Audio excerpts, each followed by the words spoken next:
Magandang umaga mga kapatid. Ikinalulugod po namin ang inyong pakikibahagi sa Banal na Eucharistia. Ngayon po ay ika-19 na linggo sa karaniwang panahon. Ang manguna po sa ating pagdiriwang ngayong umaga ay si Reverendo Padre Benja Pahota, katuwang direktor ng Esosyon. Magsitalin po tayo.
Sa ngalan ng Ama at ng Anak at ng Espiritu Santo. Amen. Pagpalain si Jesus ang bukal at haligi ng ating pananampalataya. Ang kanyang biyaya at kapayapaan ay sumainyo lahat.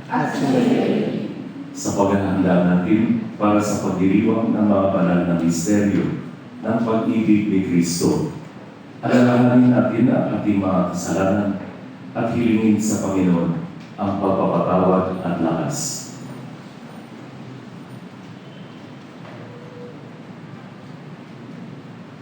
Hinilang po kami upang magbunga ng kabutihan, pangmatagdala. Panginoon, kaawaan mo kami. Panginoon, kaawaan mo kami. Ikaw ang Panginoong darating sa oras na di namin inaasahan upang hatulan ang pag-uugali ng iyong mga lingkod. Kristo, kaawaan mo kami. Kristo, kaawaan mo kami. Ikaw ang bukal ng aming pananampalataya at gantimpala nito. Panginoon, kaawaan mo kami. Panginoon, kaawaan mo kami. Kaawaan tayo ng makapangyarihang Diyos. Patawarin tayo sa ating mga kasalanan at patnubayan tayo sa buhay na walang hanggan. Amen.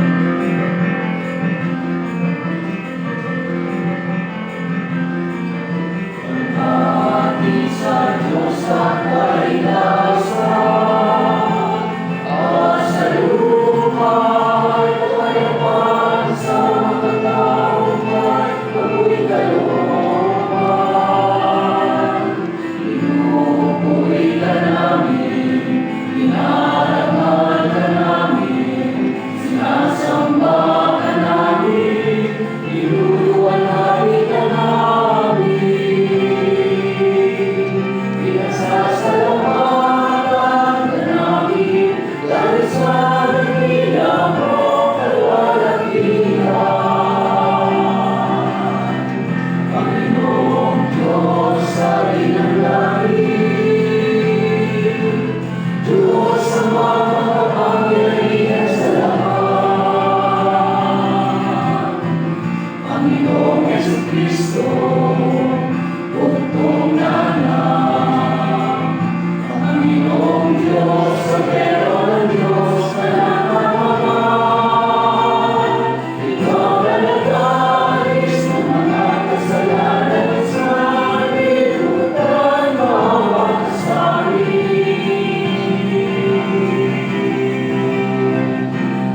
ang aming kahilingan, ikaw na nalulugmok sa kanan ng Ama. Awat ka sa amin. Sapagkat ikaw lamang ang banal, ikaw lamang ang Panginoon. Ikaw lamang, O Jesucristo, kasama ng Espiritu Santo sa kalalakihan ng Diyos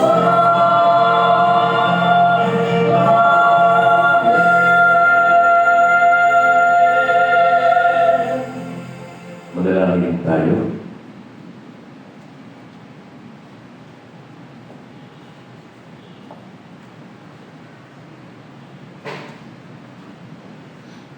Ang naming makapangyarihan, lakas loob ka namin tinatawagan. Sa ngalan mo, Ama naming banal. Sa kalooban namin ay panahanin mong lubos ang iyong Espiritu sa aming kumukupo upang sa lupain ipinangako kami makapasok sa pamamagitan ni Jesucristo kasama ng Espiritu Santo magpa sa walang hanggan. Amen. Pagbasa mula sa aklat ng Karunungan. Ang mangyayari sa gabi niyaon ay ipinagpauna mong sabihin sa aming mga ninuno, upang magalak sila sa kaganapan ng iyong mga pangako sa kanila. Alam ng iyong bayan na ililigtas mo ang mga matuwid at parurusahan ang kanilang mga kaaway. Ang paraang ginamit mo sa pagpaparusa sa aming mga kaaway ay siya mo rin ginamit na pagtawag sa amin, upang kami bahaginan mo ng iyong kaluwalhatian. Ang mga tapat na anak ng mabuting bayang ito'y lihim na naghalo. Nagkaisa silang sumunod sa mga utos ng Diyos at magsama sa hirap at ginhawa. Noon pa'y inaawit na nila ang matatandang awit na ito ng papuri. Ang salita ng Diyos. Salamat sa Diyos. Mapalad ang ibinukod na bansang hinirang ng Diyos. Mapalad ang ibinukod na bansang hinirang ng Diyos. Lahat ng matuwid dapat na magsaya dahil sa ginawa ng Diyos sa kanila. Kayong masunuring magpuri sa Kanya. Mapalad ang bansang ang buon ang Diyos. Mapalad ang bayan, Kanya ibinukod. Mapalad ang ibinukod na bansang hinirang ng Diyos. Ang may takot sa Diyos at nagtitiwala sa Kanyang pag-ibig ay kinakalina. Hindi babayaang sila ay mamatay, kahit magtagutong sila ay binubuhay. Mapalad ang ibinukod na bansang hinirang ng Diyos. Ang ating pag-asa ay nasa Panginoon. Siya ang sanggalang natin at katulong. Ipagkaloob mo na aming makamit, O Poon, ang iyong wagas na pag-ibig, yamang ang pag-asay sa iyong nasasal. Mapalad ang ibinukod na bansang hinirang ng Diyos. Pinukod. Pagbasa mula sa sulat sa mga Hebreo. Mga kapatid, tayo'y pananalig kung nagtitiwala tayo kung nangyayari ang mga inaasahan natin at naniniwala sa mga bagay na hindi natin nakikita. At kinalugdan ng Diyos ang mga tao noong una dahil sa kanilang pananalig sa Kanya. Dahil sa pananalig sa Diyos, tumalima si Abraham nang siya'y papuntahin ng Diyos sa lupang ipinangako sa Kanya. At humayo siya, bagamat hindi niya alam kung saan paroroon. Dahil din sa kanyang pananalig, siya'y nanirahan bilang dayuhan sa lupang ipinangako sa kanya ng Diyos. Tumira siya sa mga tolda, kasama nila Isaac at Jacob, na kapwa tumanggap ng gayon ding pangako mula sa Diyos, habang hinihintay niyang naitatag ang lungsod nang nagplano at nagtayo ay ang Diyos. Dahil din sa pananalig sa Diyos, si Sarah, bagamat matanda na, ay niloob ng Diyos na magkaanak, sapagkat nanalig siya na tapat ang pangako. Kaya sa taong maituturing na halos patay na, ay nagmula ang isang lahi na naging kasing dami ng bigbig sa langit at ng buhangin sa dalampasigan. Silang lahat ay namatay na may pananalig sa Diyos. Hindi nila nakamtan ang mga ipinangako ng Diyos, ngunit natanaw nila iyon mula malayo. Kinilala nilang sila'y dayuhan lamang ng ibang bayan dito sa lupa. Ipinakilala ng mga taong nagsasalita ng gayon na naghahanap pa sila ng sariling bayan. Kung ang naaalala nila ay ang lupain ipinanggalingan nila, may pagkakataon pang makabalik sila roon. Ngunit ang hinahangad nila ay isang lungsod na lalong mabuti, yaong nasa langit. Kaya't hindi ikinahiya ng Diyos na siya'y maging Diyos nila, sapagkat ipinaghanda niya sila ng isang lungsod.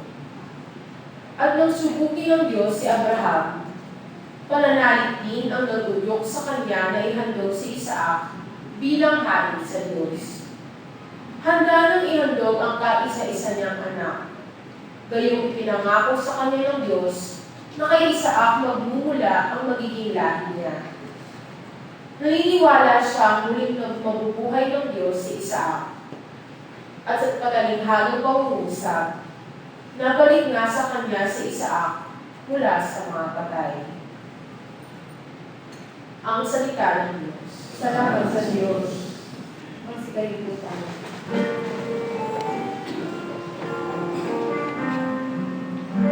Alleluia, alleluia. Alleluia, alleluia.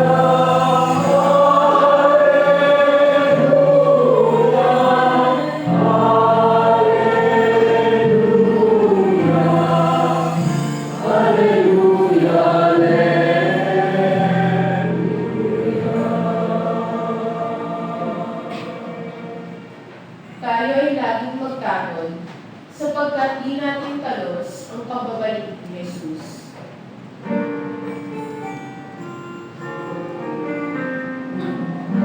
Alleluia, alleluia. Alleluia, alleluia.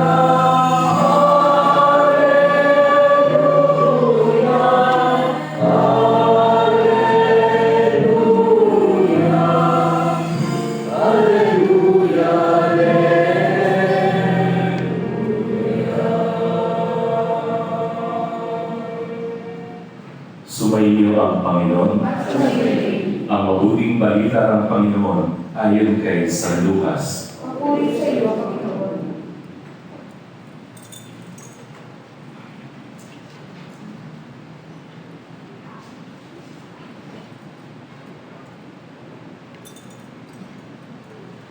Noong panahon iyon, sinabi ni Jesus sa kanyang mga alagad, "Huwag kayong matakot, munting kawan, sapagkat ikinalulugod ng inyong Ama na ibigay sa inyo ang kaharian.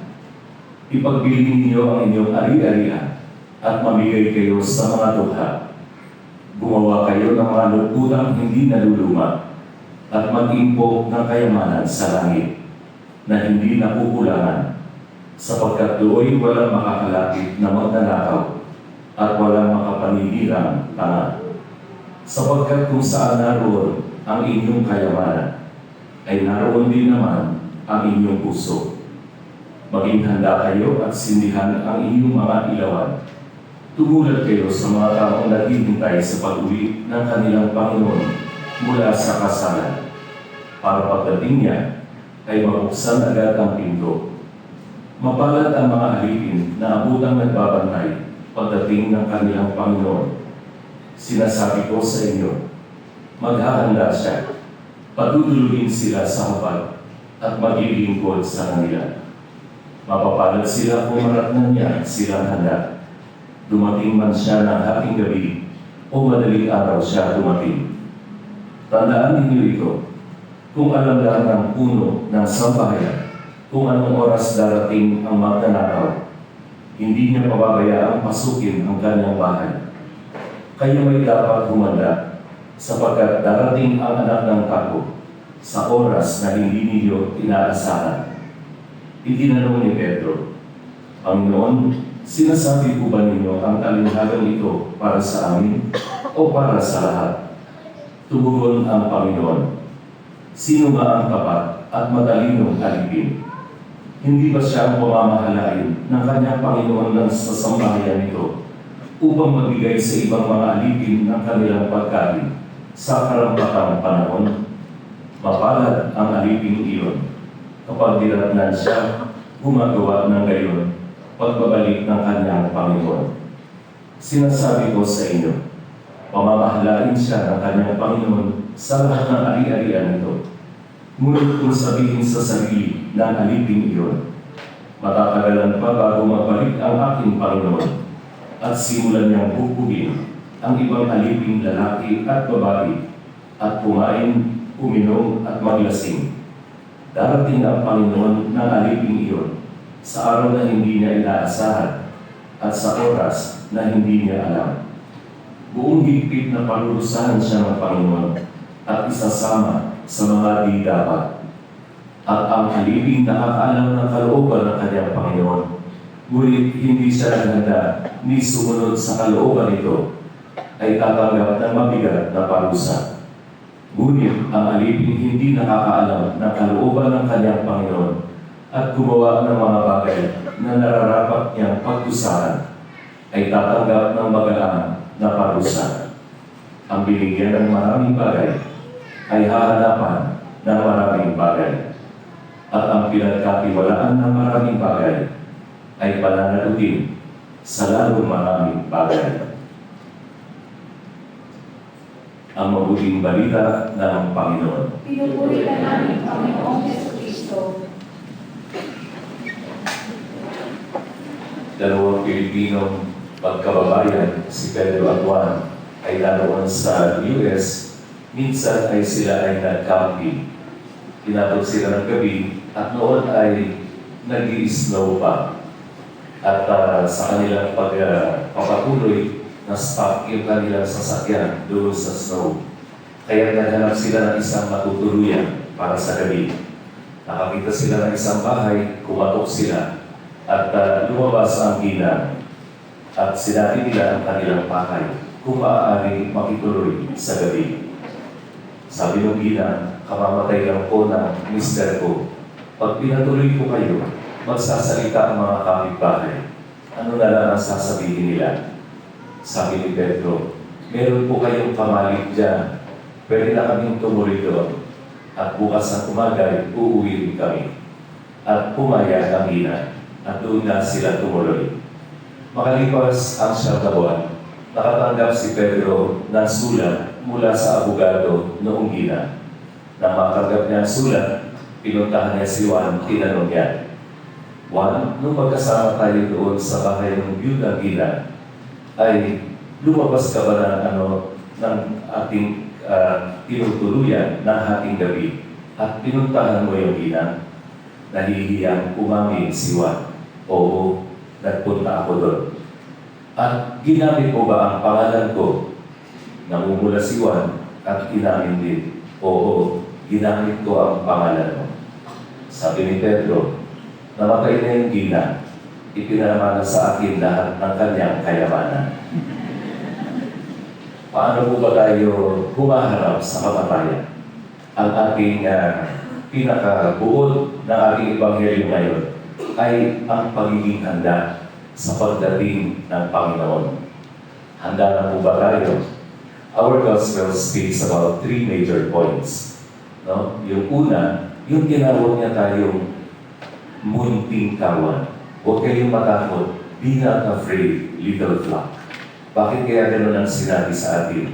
Noong pong panahon na sinulat ito ng Evangelistang si Lucas, ang mga Kristiyanong komunidad noon ay minority. No, they belong to the minority group. At ang namamayagpag doon ay yung mga hindi naniniwala sa Diyos o yung meron lang mga Diyos-Diyosan, yung mga Romano at yung mga ibang mga sekta. At kaya sinabi ni Tito na ang ginawa niya ay ipagpili ninyo ang inyong ari-arian sapagkat ikinalulugod kong ibigay sa inyo ang kaharian. Yun ang binigay na talinghaga ng Panginoon. No? Ito yung ending ng ating gospel last week na sinasabi sa atin ang kahangalan ng pag-iimbak ng mga bagay na nawawala, yung mga material na bagay lamang. Kaya dito sinabi, ipagpili ninyo ang inyong ari-arian at mamigay sa mga dukha. Kakayanin kaya natin yun. No?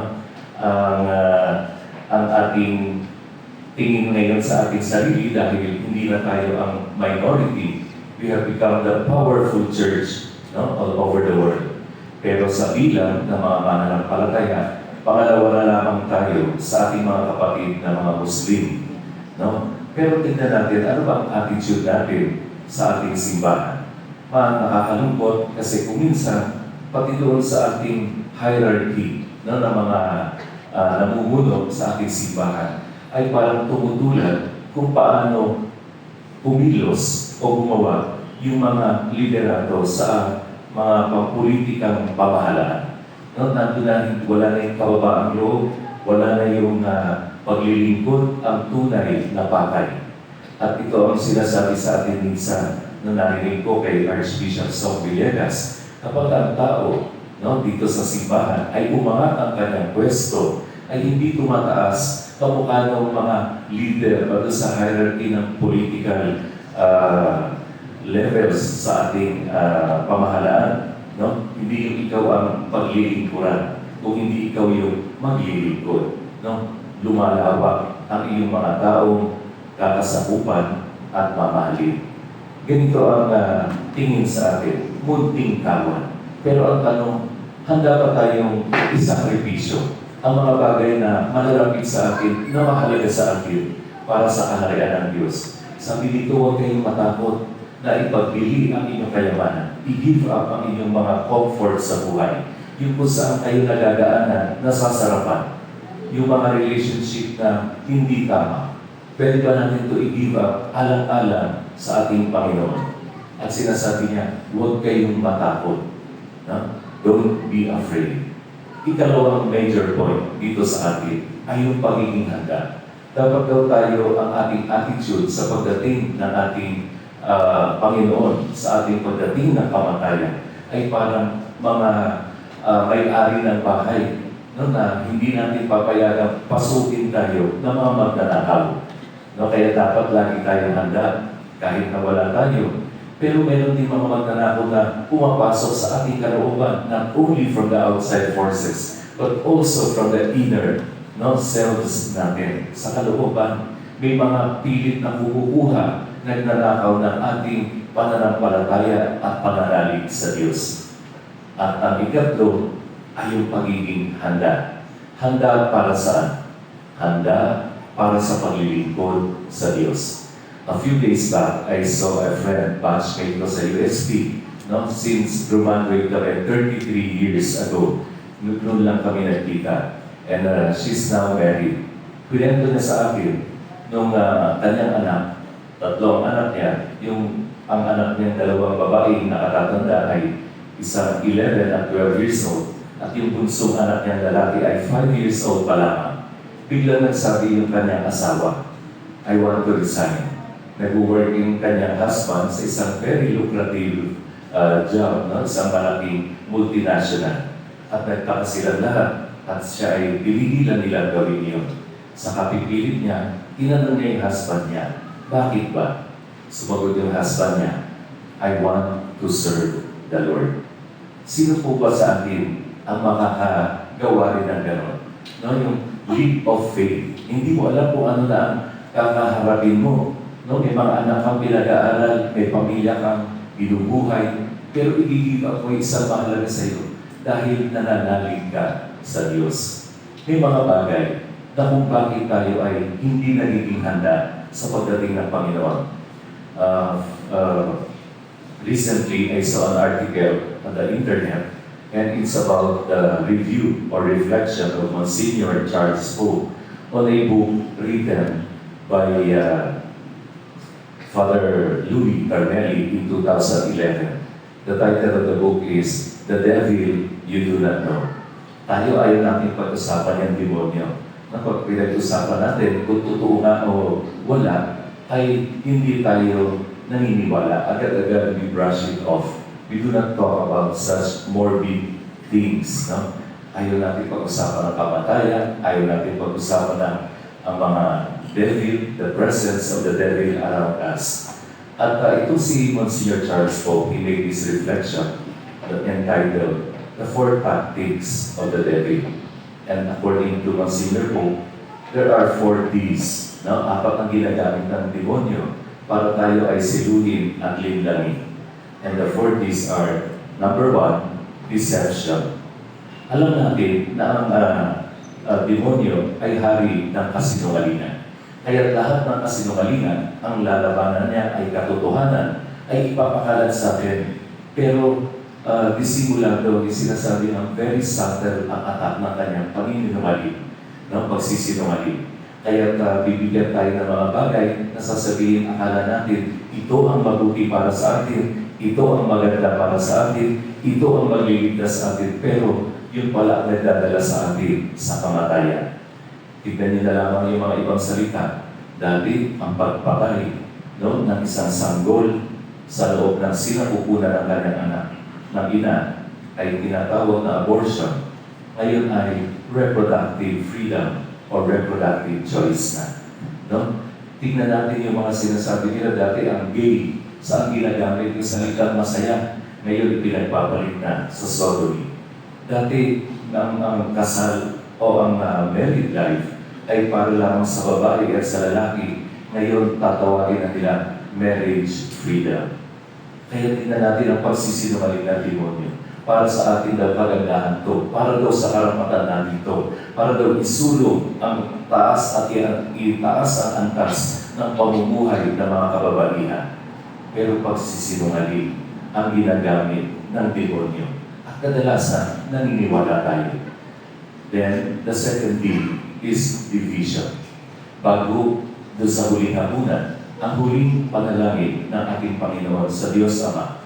Ama, nawa sila ay magkaisa. Unity. Ito ang layunin ng Panginoon. Pagkaisahin tayo, pagbuklurin. Pero ang nais ng demonyo ay pagkawatak-watakin tayo, paghiwalay-hiwalayin tayo. Kaya anong gusto niya gagawin niya?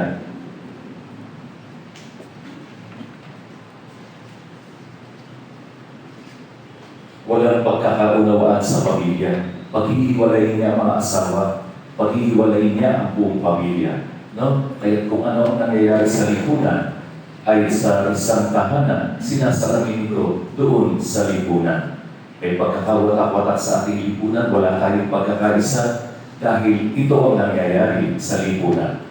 At tignan natin kung paano nagkakawatak-watak dito mismo sa loob ng ating puso. Nung hindi na natin alam kung ano ang tama, kung ano ang mali, nagkakaroon tayo ng disillusion, no? Dahil puro kasinungalingan at puro pagkakawatak-watak ang ginagawa sa atin ng demonyo.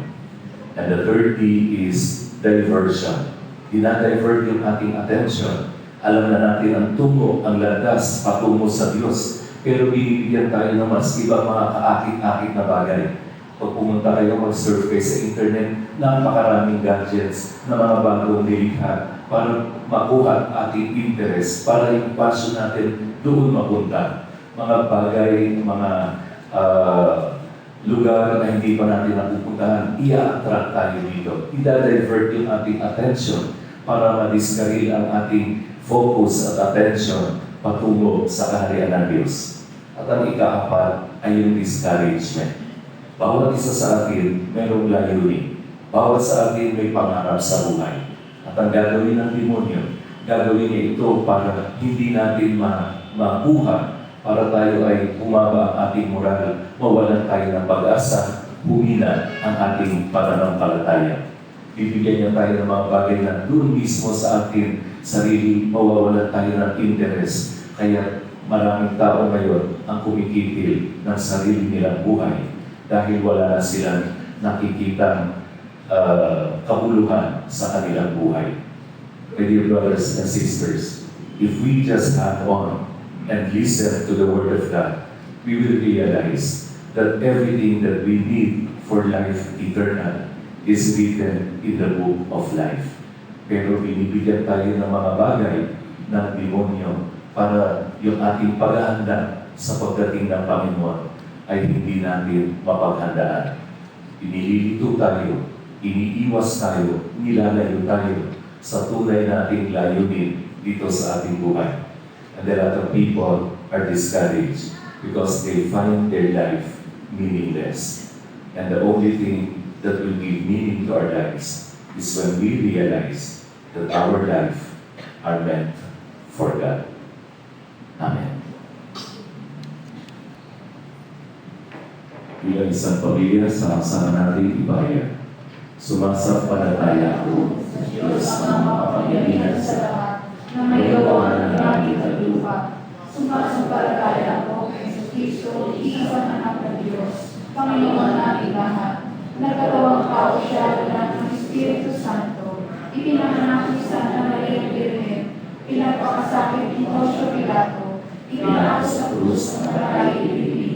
Nanakot sa kinalawanan ng mga ima. Nagkaikatong araw na buhay ng maguli. Umakyat sa langit, naruluto sa kanan ng Diyos ang mga makapangyarihan sa lahat. Doon magmumulat paririto at pagbuong sa nabubuhay ang naray na tao. Sumasampalataya naman ako sa Diyos Espiritu Santo, sa banal na simbahang Katolika, sa kasamahan ng mga banal, sa kapawalan ng mga kasalanan, sa pagkabuhay ng muli ng mga naray na tao, at sa buhay na walang hanggan. Amen. Ngayon, ginaganyak tayo ng Panginoon, tibayan natin ang ating pananalig at patunayan sa gawa. Natunay tayo nananampalataya sa Kanya. Umaamin ang ating mga kahinaan. Manawagan tayo para sa Kanyang tulong. Habang nananalangin tayo, Panginoon, tibayan ang aming pananalig sa iyo. Panginoon, tibayan ang aming pananalig sa iyo. Para sa simbahan, nakabiyak ni Kristo, nawa, ang pananalig niya sa Panginoong Hesus ay manatiling inspirasyon para sa lahat at mapatunayan sa mga kawang gawa. Manalangin tayo. Panginoon, tibayan ang aming pananalig sa iyo. Para sa Santo Papa, mga obispo at mga kura paroko, nawa, kapag nilang patnubayan ng mga pinamumunuan sa pamamagitan ng kanilang mga pangaral at halimbawa ng matibay at dalisay na pananampalataya. Manalangin tayo. Panginoon, tibayan ang aming pananalig sa iyo. Para sa lahat ng pinanghihinaan ng loob, dahil sa masamang halimbawa ng ilang nananampalataya, nawa, pagalingin ng banal na Espiritu ang kanilang mga sugat na pagdagamit ng kaluluwa at papagningasin sa kanila ang alab ng matatag na pananalig. Manalangin tayo. Panginoon, tibayan ang aming pananalig sa iyo. Para sa lahat ng abala sa mga gawain material, hanggang sa mapabayaan ng kanilang buhay espiritual, nawa, matuto silang magtangi sa mga pangmatagalang pagpapahalaga. Manalangin tayo. Panginoon, tibayan ang aming pananalig sa iyo. Para sa ating lahat at sa mga mahal natin sa buhay, nawa, pahalagahan natin ang ating pananampalatayang Katoliko. Pasiglahin ito ng panalangin at isabuhay ito araw-araw. Manalangin tayo. Panginoon, tibayan ang aming pananalig sa iyo.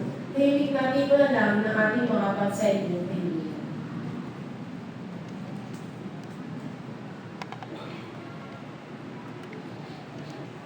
Manalangin tayo. Panginoon, tibayan ang aming pananalig sa iyo. Panginoon Jesus, tulutan mong makilala ka namin paglingkuran sa aming kapwa hanggang makaharap ka namin sa kaharian kung saan ka nabubuhay at nagahari ng walang hanggan. Amen.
ating pag-aaral ay kalugdan ng Diyos amang makapangyarihan. Tanggapin gawa ng Panginoon, ito kapatid sa iyong mga kamay, sa kapulitan niyang karamaran, sa ating kapakinabangan, at sa buong sambayaran niyang banal. Ama naming lumikha, kalugdan mo ang mga alay ng iyong sambayanan. Ang ipinagmamagandang loob mong ibigay sa amin upang maihari ay siya nawang gumanap ng iyong ginagawa upang kami tubusin. Sa pamamagitan ni Jesucristo, kasama ng Espiritu Santo, magpa sa walang hanggan. Amen. Sumayin niyo ang Panginoon. At sumayin, Itaas sa Diyos ang inyong puso at diwa. itinaas na namin sa Panginoon. Pasalamatan natin ang Panginoong ating Diyos. Marapat na siya ay pasalamatan. Ama naming makapangyarihan, tunay ng marapat na ikaw ay aming pasalamatan sa pamamagitan ni Jesucristo na aming Panginoon. Siya ay naging kapwa naming maaasahan upang may maunang umako sa pananagutan. Dahil hangad mong magbago ang kinamihas na pagkakanya-kanya ng sangkatauhan.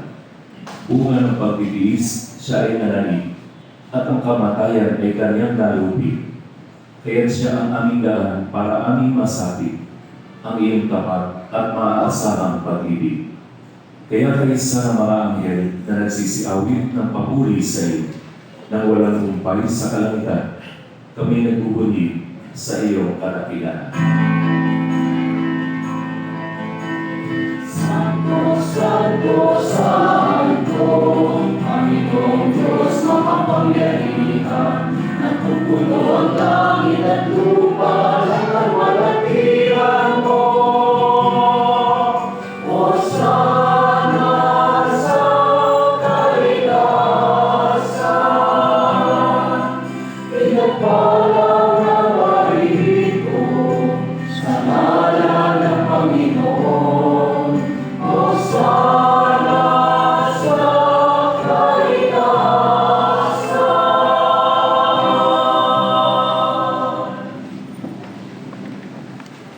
Ama naming banal, ikaw ang bukal ng tanang kabanalan, kaya't sa pamamagitan ng iyong Espiritu, gawin mong banal ang mga kaloob na ito, upang para sa amin, maging katawan at dugo ng aming Panginoong Jesucristo. Bago niya pinag-iisang pusang loob na maging handog, hinawakan niya ang tinapay. Pinasalamatan niya. Pinaghati-hati niya iyon. Tinabot sa kanyang mga alagad at sinabi, tanggapin niyo lahat ito at kanin. Ito ang aking katawan na ihahandog para sa inyo.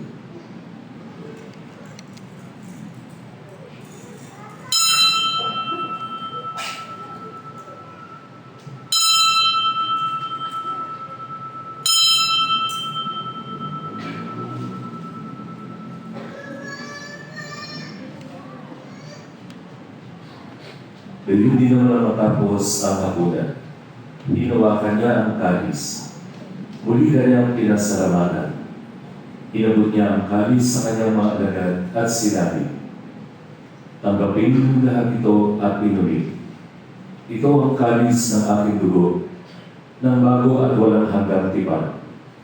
Ang aking dugo na ibubuhos para sa inyo at para sa lahat, sa ikapagpapatawad ng mga kasalanan. Gawin niyo ito sa pag-alala sa akin.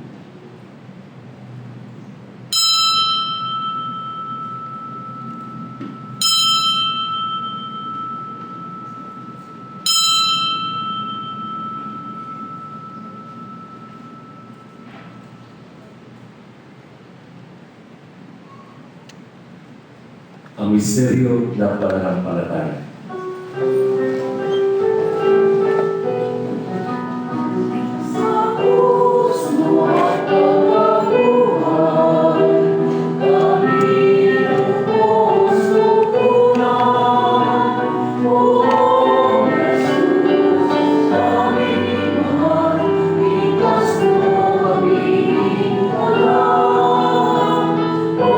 Oh, Jesus, kami mahal.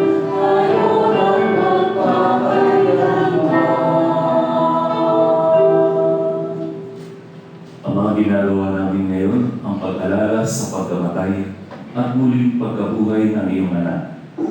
Kaya inialay namin sa iyo ang tinapay na nagbibigay buhay at ang kalis na nagkakaloob ng kaligtasan. Kami nagpapasalamat dahil kami iyong minarapat na tumayo sa harap mo para maglingkod sa iyo. Isinasamo namin kami magsasalo-salo sa katawan at dugo ni Kristo ay mabuklod sa pagkakaisa sa pamamagitan ng Espiritu Santo. Amaling natin mo ang iyong simbahang laganap sa buong daigdig. Puspusin mo kami sa pag-ibig kay San Francisco na aming Papa at ni Luis Antonio na aming Obispo at ng Tarang Kaparian. Alalahanin mo rin ang mga kapatid naming dahilan nang may pag-asang sila'y muling mabubuhay. Gayon din ang lahat ng mga pumanan. Kaawaan mo sila at patuloyin sa iyong kaliwanagan. Kaawaan mo at pagindapatin kaming lahat na makasalo sa iyong buhay na walang wakas. Kaysa mahal na Birhen Maria na ina ng Diyos, ang kabiyak ng puso niyang si San Jose, kaysa ng mga apostol at ng lahat ng mga banal na namuhay dito sa daigdig na kalulugod sa iyo. May pagdiwang naman namin ang pagpupuri sa ikarangaral mo sa pamamagitan ng iyong anak na aming Panginoong Yeso Kristo. Sa pamamagitan ni Kristo, kasama niya at sa Kanya, ang lahat ng parangal at papuri ay sa iyo, Diyos amang makapangyarihan, kasama ng Espiritu Santo, magpa sa walang hanggan.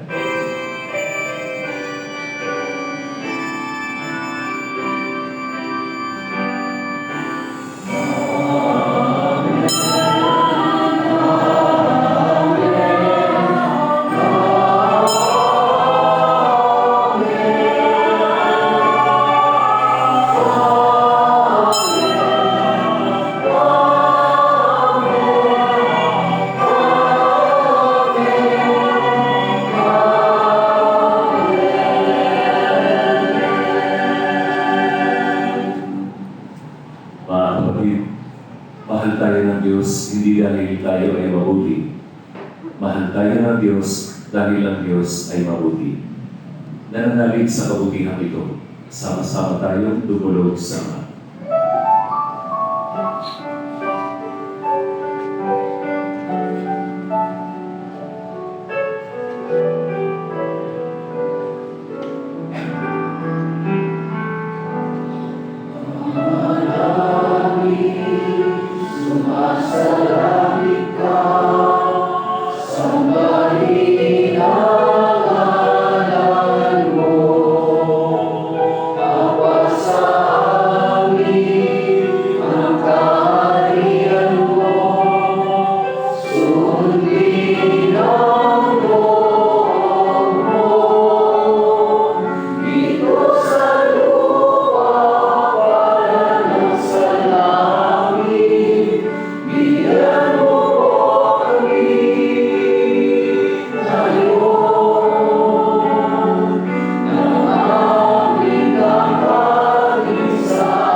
Hinihiling namin, kami iadya sa lahat ng masama, pagkalooban ng kapayapaan araw-araw, iligtas sa kasalanan at ilayo sa lahat ng kapahamakan, samantalang aming pinanarapitan ang dakilang araw ng pagpapahayag ng tagapagligtas namin si Yesu Kristo.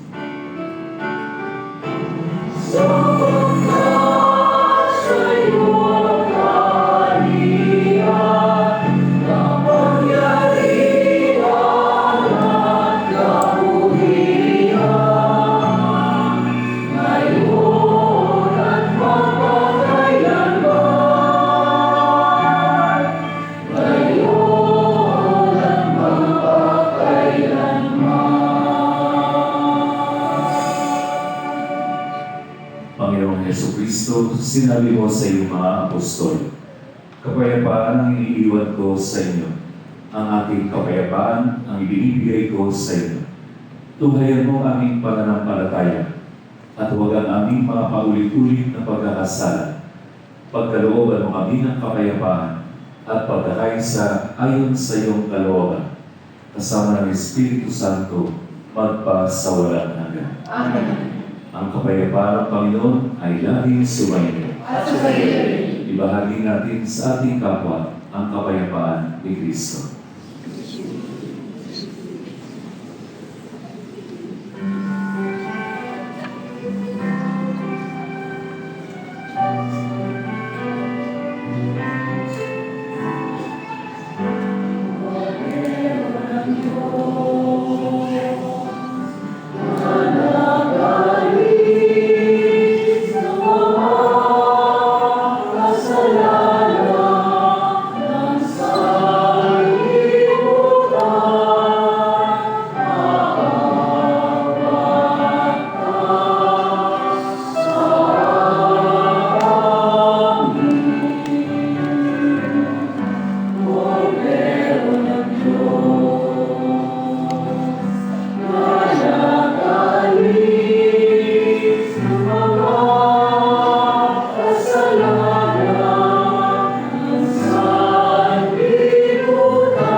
Narito si Yesu Kristo, ang kordero ng Diyos na nag-aalis ng mga kasalanan ng sanlibutan.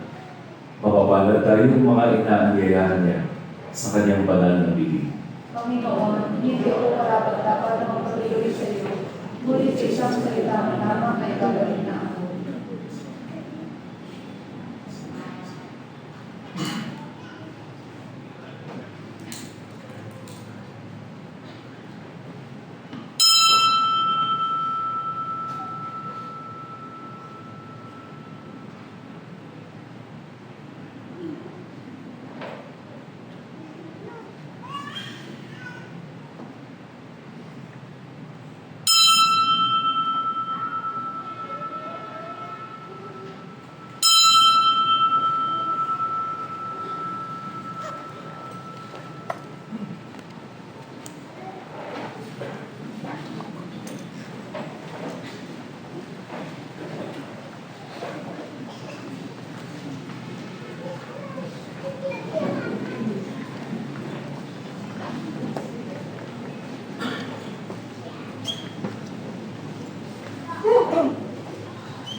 ako sa iyo ng panalangin para sa kapayapaan.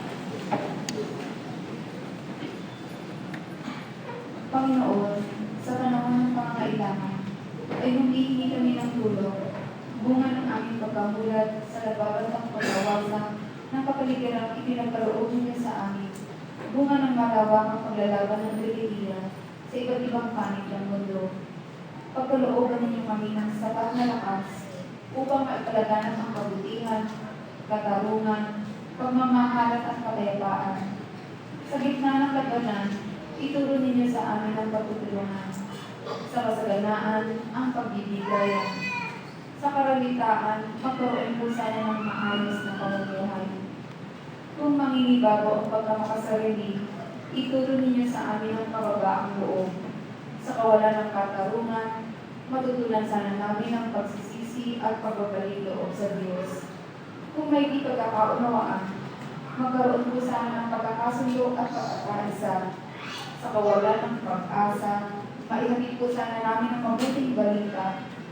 Turuan mo kaming kumalina sa halip na kalingain, maglingkod sa halip na paglingkuran. Huwag po sana kami maghangad ng karangyaan at turuin ninyo kami ng inyong pag-ibig at pagwalhatian. Pahintulutan ninyo kami maging katulad ninyo, sapagkat sa ganitong paraan lamang namin matatagpuan ang tunay na kahulugan ng buhay na makapagbibigay sa amin ng bagong pag-asa. Amen. O Maria, Reyna ng Kapayapaan, Ipadalangin mo kami. magsibalikot kami. Ang naming mapagmahal, ang pakikinabang namin sa piging na banal ay magdulot awa sa amin ng kaligtasan at magtanghal sa amin sa lulingling ng iyong katapatan sa pamamagitan ni Jesucristo kasama ng Espiritu Santo magpa sa walang hanggan. Amen. Noong pong 1961, gumawa ang dating Santo Papa John the 23rd ng isang encyclical title ay Mater et Magistra. Ipinakikita ko ang dalawang mukha ng simbahan. Isang ina na mapagkalinga at mapagmahal para sa kanyang mga anak. At isang guro na nagtuturo ng kabutihan para sa kanyang mga kinasasakupan. Mga kapatid, ito pong simbahan ay tahanan ng Diyos. Ibigay po natin ang karapatang paggalang dito sa pagsuot natin ng matatamang kasuotan. Sana po ay observe po natin yung strict dress code. Huwag po tayo magsusuot ng mga maiiksi na nakalabas yung ating mga cleavage. Sa ibang lugar, kung gusto niyo pong gamitin yun, wala pong pipigil sa inyo. Sa bawat po natin tinutuluyan, meron po tayong mga halitutunin. At sana po ito bilang tahanan ng Diyos, bahay dalanginan, ibigay po natin ang karapatang paggalang dito sa pagsuot natin ng tama. Maraming salamat po. Sumayin niyo ang Panginoon. Magpalain kayo ng makapangyarihang Diyos, Ama, Anak, at Espiritu Santo. Amen. Tapos na ang ating pagdiriwang, humayo kayo taglay ang pag-ibig at kapayapaan ni Kristo. Salamat sa Diyos.